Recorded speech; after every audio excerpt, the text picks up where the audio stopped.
I want to put this out real quick. Let me talk about the journey. Let me talk about the mindset you should have. Let me tell you about what it took me to get to where I'm at.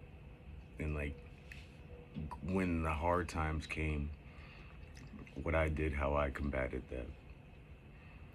So, I came from Connecticut.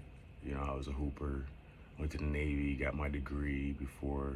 I did a lot. I've been moving a lot, seen the world. Been to all of Asia, Australia. Anyway, um, I've lived a pretty decent life already and not knowing what I was doing. I was just moving. I was just trying to be a hooper. I was just trying to make other people happy. And it wasn't making me happy even when I was happy. I realized that I need to make some changes as soon as I got home from the Navy. And um, by all means necessary. And every day I had to think of, is it worth it? Is it worth like moving away from people? I got a job in Enfield and I started being away from people again, my family. And I started thinking for myself.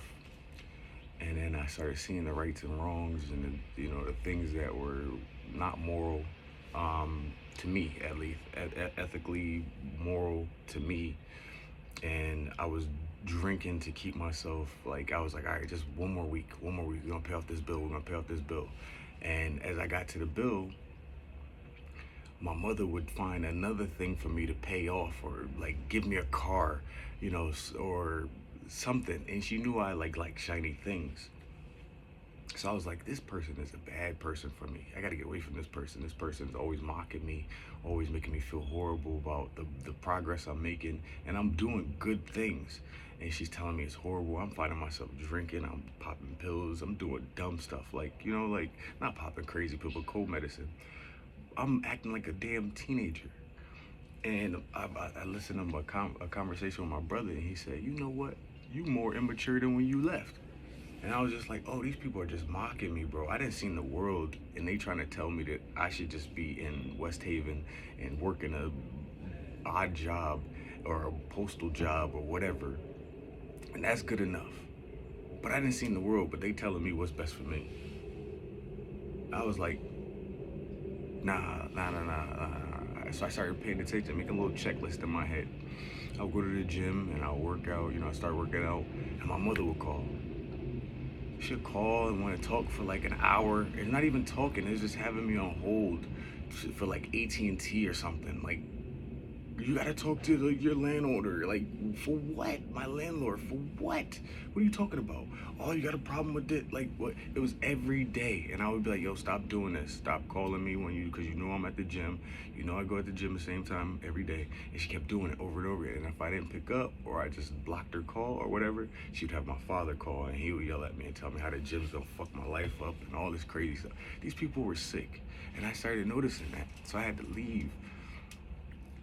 I started just stretching and doing all this stuff at the house to lose weight, especially when I started losing the weight. When I got gained the weight, when I got home and I got fat, I got pictures up, but when I got home and I got fat, they were cool with it. But then my father would be like, damn boy, you getting big. And I didn't want to believe him because I was still like putting on muscle and I was still lifting. And then when I started losing weight, they started harassing me even more, and I was just like, bro, I can't win with these people. So it was just like, yo, I gotta up and go. I gotta get up out of here. So I moved closer to, during COVID, I moved closer to home. I moved into the house and I just saw how evil these people were to me. Like, my mother would sit on the phone with my brother all day long, guide him through everything. But if I tried to ask her for anything, Mom, how's your day? Shut up, boy, I ain't got time for that. Like, one time, I sat there and was having a full-blown great conversation with her. Never had this kind of conversation with her since I ever. Her sister calls. She said, hold on real quick. She started talking to her. Man, she got up and went all the way back into the room and just I said, Mom. I let her finish the conversation. Hour, 2 hours later, came back. I said, yo, do you realize that we was having a great conversation? You was having a conversation with your firstborn child, your firstborn son, who was going through a lot of stuff in life. And you know what you did? You left me to go talk to your sister that you talk to all your life, and she's gonna tell you some dumb stuff or whatever, blah blah blah. It's not gonna be comparable to what you could be talking about with your son. And that's when I noticed it was time to go. It was time to go. So I started just grinding. You know, I got here and I just started grinding, and I went through all those mental things. Everything that was hurting me still hurts me. I just started grinding in the room, sweating, stretching, running. I said, if I get some cleats, I'm gonna start running. Man, I just started just doing everything that I should have been doing back when I was 19, when I broke my foot. And then I started realizing it's making me feel better. Yeah, I had weeks, maybe even months where I was backwards, where it felt like I was just putting in work for no reason. I felt like, man, I was coming from a 10 to a 20. And I wish I was lying to you. I couldn't walk the dog. I couldn't do anything. I couldn't breathe. I couldn't get out of the bed, but I still had to walk that dog every day. So what I did was I started doing calf raises. I started doing stretching. I started doing yoga. I started looking up stuff on YouTube. I started changing the way I thought, the way I ate, the handling my anger, all that stuff. And it just started making a better, stronger human, stronger, more. Yeah, I lost a little muscle. I lost, weight, a lot of weight, but it made me feel happier. And I started being able to handle the things that happened in the past way better, because I was back to shooting around, just bringing myself outside to just shoot. I didn't need to do anything crazy. I remember I was just so stiff, I couldn't move. And I just said, you know what? If I just make myself do this more and more and more and more, it's gonna crack. It's everything. My body was just cracking. It was just moving my wrists and my fingers and my shoulder. Things are just cracking all the time. Imagine that for a whole 4 years. You just cracking. I mean, I've been dealing with that since I was 11. My ankles just cracking. We had wood floors at the house for a moment, and my ankles used to all the time. So I was miserable. I associated basketball with pain with basketball. So I fell out of love with it. So then it was a part of the manipulation tactic that they had. They set the whole broken foot thing up. They set the whole, me going to Notre Dame and knowing that I wasn't gonna want to even pay attention to schoolwork. She knew exactly what she was doing, and she was manipulating me the whole time. And I didn't notice it until I got here. And I started doing all this work to get back into shape to be able to just walk the dog. And then it became in shape to shoot, in shape to be able to double bounce, get the ball when it hits the rim, you be able to get it after 2 bounces. I'm just working my way back into getting in great shape. And it takes a step. It's a step at a time. But I figured with the Apple Watch, if I get the Apple Watch, I have the scale, I got the phone, and I got an iPad, and I got you guys.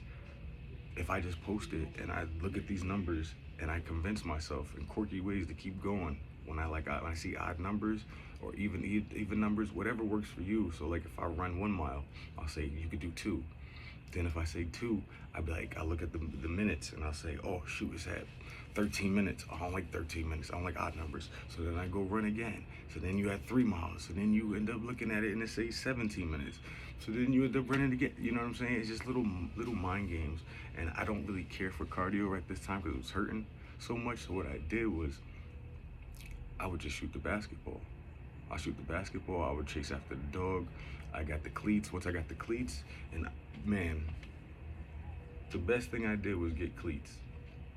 When I got the cleats, soccer cleats, whatever, I went on Amazon and I bought some cheap cleats that I could find, and I just double socked it. Yeah, they a little sharp on the heel. My Achilles is still tender, but I figured if I can just run, push off, it'll strengthen that muscle, that calf muscle, that leg muscle, that back muscle, the abs, the core, everything.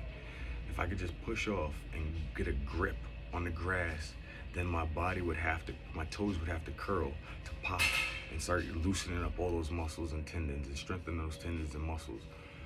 So after I started doing it for maybe 2 months now, here I am. I'm jumping vert, grabbing rim. I'm doing all the things that I wasn't able to do for 19 years after these ankle injuries. I haven't really, honestly, let's say since 2013. I'm back.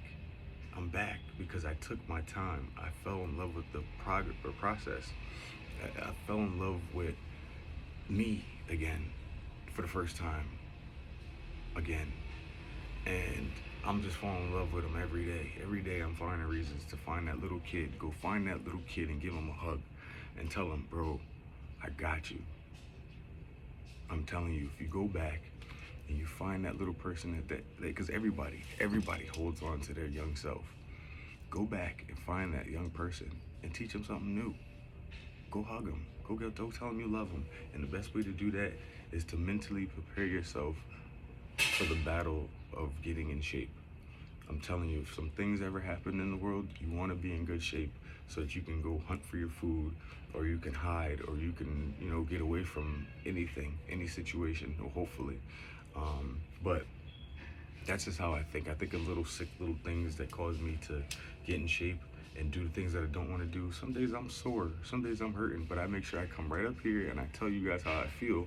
I complain about it, vent about it, go do some calf raises, smoke real quick, do some calf raises again, and then I go shoot around, and then I start my day from there. And then after a while, that sore goes away, and I'm able to give you the product that's in front of you as of right now. So stick to it. Find your story. Find that little kid. Go give him a hug.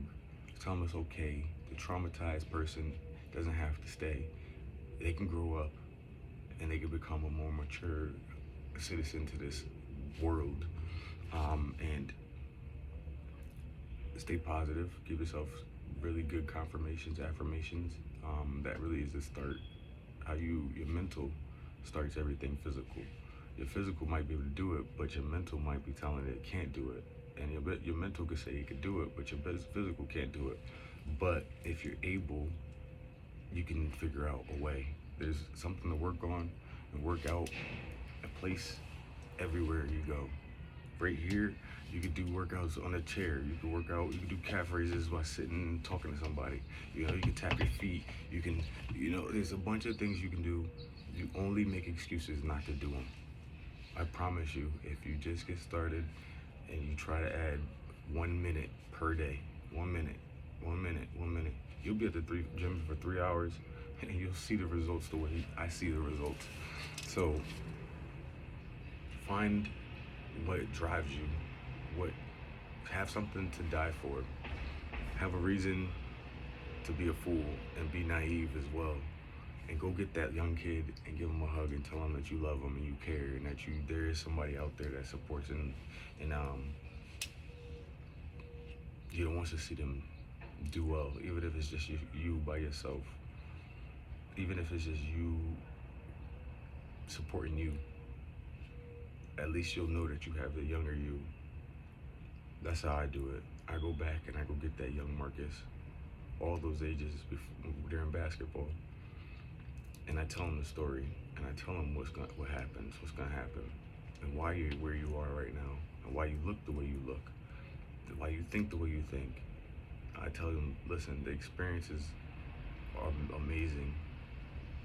They're painful. They're very, very, very physically, mentally draining, taxing, elephant on your back.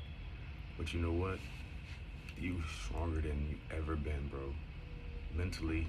Physically, I wouldn't really say, but mentally, yes, you are extremely strong, son. And I love you, and I just want to let you know that. And keep going, keep going, keep going. It's all worth it. The reward is behind there. If you stop, the diamond is right behind it. One more chip, and the diamond's there. But if you keep going, just keep going. You'll get there. Listen, God only helps those who help themselves. And I realized once I started putting in the work that I knew that I should have been doing from day one, He came out of nowhere. All right? Life is nothing without passion. Remember that. That's why I love this shirt so much. It's busted the wear look. But guys, I'm the rose that grew out of concrete. You are the rose that can grow out of concrete as well, or have grown out of concrete. You know your position. Be honest with yourself. Be real with yourself. I had to be real with myself. I had to be honest. Am I being righteous to myself? Am I living the way that I know I can to the maximum of my potential? am I living for other people? And that's when I decided that it was best for me to move away and get started on my journey back to what made me happy. And it just happens to be the round ball. And I'm going to give everybody terror for everything that I've gone through. I'm going to be the most marketable human being you could possibly find. I'm going to be, watch, and I'm going to be a dog on the court, straight, mean, with a smile. Because I know what I have and what I possess.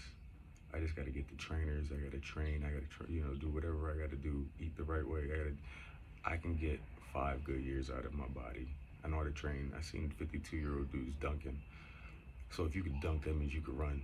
You can run a couple times. So if I can just get myself to the level that I feel like I can get to, and just keep on training and listening, be open-minded, and it'll work out. I'm gonna get to where I want to go. Stay tuned.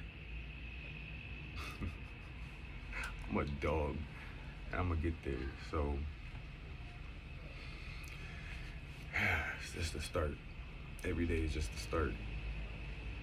It's just the start. I gotta prove something else to myself, to everybody else. So they say don't try to prove to other people, but it's me against me against the world when I choose. So right now it's me against this body. And I've been doing that for the past 3-4 years, just going at it, battling with this body. And that's why I've been so focused on what I'm trying to do. I don't want distractions. I'm just so focused.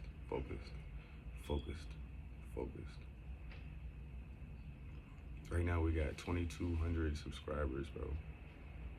I love you guys. I thank you so much for that. And you guys give me so much more of a charge when I feel like I'm depleted. I get that charge in my back. I can go to the studio, YouTube studio, and I see my subscribers go up, and I'm just like, I could do more. I could run more. I could shoot more. I could do, you know what I mean? A little bit more. I gotta do this. So I thank you guys. Really, you've been such an amazing community, family support system that I can fall back on when I need to vent. And you don't judge me. I don't get negative comments, and it's dope so far right now. It's only because I'm just putting out good vibes. I was on some dumb stuff back in the day, a couple months ago, but I was going through my emotions. I was going through what God intended for me to do, and that was to share with you guys. And I don't feel bad for that at all. And if you judge me for that, for me trying to learn and learning in real time, then it's you that you need to be worried about, not me. But I'll tell you this much, I am a great human being, and I mean well, and I love kids, and everybody's getting a signature or a picture with me, or a signature, whatever. I'm trying to make sure that everybody is able to say that they have gotten something, received some kind of love from me, whether it's me signing it at home, on the bus or plane, whatever, or sending it off, or just sending you a text message. I'm gonna make sure that I touch all my fans in some way, one time, because this is gonna be a lifestyle. This is gonna be my life for the rest of my life, and it's only gonna get better and go up from here. So there's no reason why everybody can't get a bit of my energy, my love, my passion for you, myself, and you apply it to yourself. Apply it to your family, apply it to your kids, apply it to your community, your very own community, because you have your universe. You have a universe. You just gotta go find it. See? Say good morning to people, and you'll start finding your universe. I love you guys. I'll talk to you soon.